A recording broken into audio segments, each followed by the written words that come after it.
DSC preparation కి మిగిలిన తక్కువ సమయాన్ని డిఎస్సి 2024 యాప్ లేదా DSC2024.com తో జాబ్ ని సాధించండి.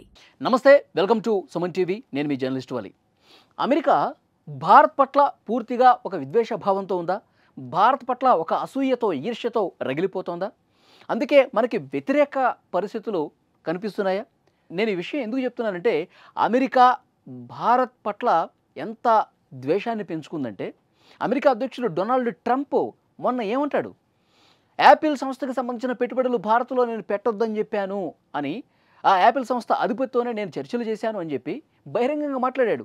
దీన్ని బట్టి అర్థమవుతుంది భారత్ పట్ల డొనాల్డ్ ట్రంప్, అమెరికా అధ్యక్షుడు, ఏ స్థాయిలో విషయాన్ని నింపుకొని ఉన్నాడు అన్నది. ఇవాళ ఇంకొక విషయం, తుర్కియే దేశంతో, టర్కీ అంటే ఇప్పుడు తుర్కియేగా పేరు మార్చుకుంది.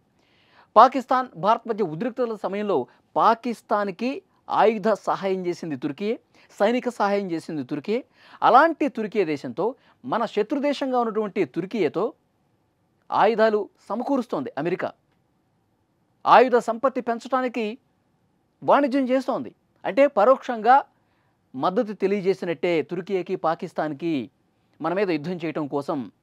చాలా క్లియర్ కదా పిక్చర్. ఇక్కడ ఎలాంటి సాయం చేస్తుందో ఇక్కడ మీకు క్లియర్గా చూపించే ప్రయత్నం చేస్తా. $304 మిలియన్ విలువైన క్షిపణులను విక్రయిస్తోంది. అంటే F-16 యుద్ధ విమానాలని ఆల్రెడీ అది సమకూర్చేసింది అమెరికా తుర్కియేకి. ఇప్పుడు ఆ యుద్ధ విమానాల్లో సైడ్ విండర్ క్షిపణులు చాలా కీలకం.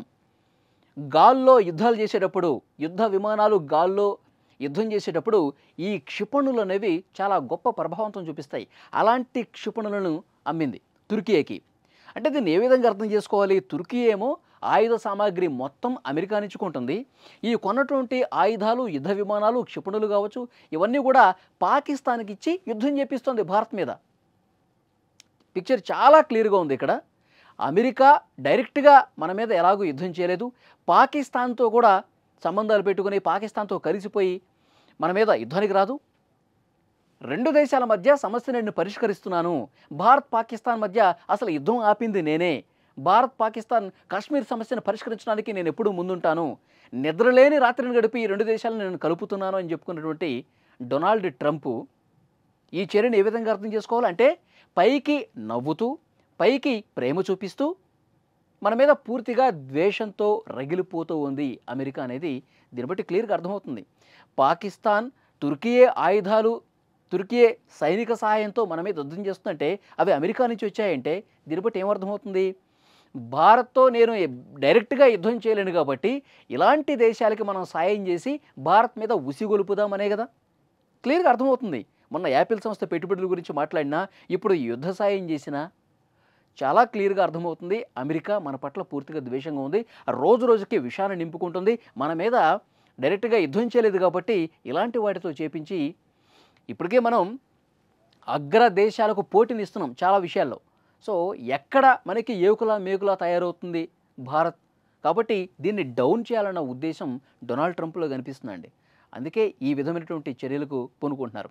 మనం తుర్కియేతో పూర్తిగా ఒక శత్రు దేశంగా మనం భావించేశాం. ఇప్పటికే దౌత్య సంబంధాలు, వాణిజ్య సంబంధాలు అన్నీ కూడా పూర్తిగా తెంచేసుకుంటున్నాం. అక్కడి నుంచి వచ్చే యాపిల్స్ కావచ్చు, అక్కడి నుంచి వచ్చే సిమెంట్ కావచ్చు, రసాయనాలు కావచ్చు, సహజవాయువులు కావచ్చు, ముత్యాలు కావచ్చు, వీటన్నిటిని మనం తెంచేసుకున్నాం. తుర్కియే నుంచి దిగుమతులన్నీ కూడా మనం తెంచేసుకుంటున్నాం. అలాంటి తుర్కియేకి అమెరికా సాయం చేసి ఆ ఆయుధాలతో పాకిస్తాన్ ద్వారా మన మీద యుద్ధం చేస్తుందంటే అమెరికా భావన చాలా క్లియర్గా అర్థమవుతుంది. ఫ్రెండ్స్, మీరేమనుకుంటున్నారు?